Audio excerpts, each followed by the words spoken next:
I need to know how to fix a dehumidifier sensor. Regardless of which sensor seems to be malfunctioning or failing to function, unplug it, wait 5 minutes, then plug it back in. That's how you hard reboot a gaming console. That's how you reboot any appliance, and doing that could fix errors caused by a sensor that's erroring due to a power glitch or software glitch. It is a dehumidifier.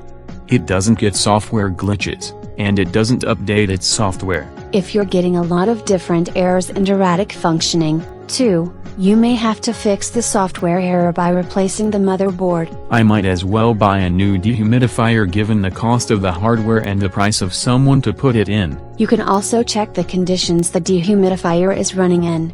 After all, it may not be a sensor that's malfunctioning. That doesn't make sense. If the dehumidifier is sucking in air through a clogged filter that's keeping the humidity high because it is clogged, the unit senses high humidity even though the room isn't. I know a clogged air filter keeps humid air trapped around it, and it isn't dirty. If the dehumidifier is stuck in a corner without enough airflow, it ends up circulating ever colder air until it freezes. That would cause it to shut off because the room is too cold, since I don't have a dehumidifier rated for a basement. If it gets just enough airflow, it could end up circulating and drying out its own little corner while the rest of the room is closer to a Louisiana swamp. I've had more problems with it running when it isn't bad. If you've got a refrigerant leak so it is colder around the dehumidifier than the rest of the room, it could shut down because it thinks things are too cold or run too long because the condensate around it makes it think the humidity is higher than reality.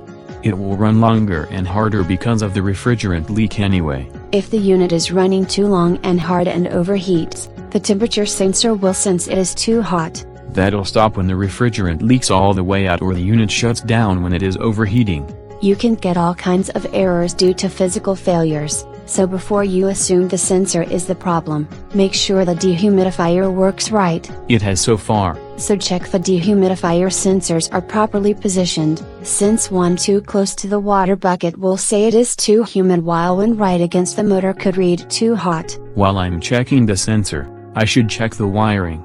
If you're lucky, you can solve the error with duct tape around the frayed wire or tapping it where it needs to be. And if it can't, buy a new sensor and hope tapping that in place fixes everything. And all else fails, I've tried all the cheap solutions the tech would try.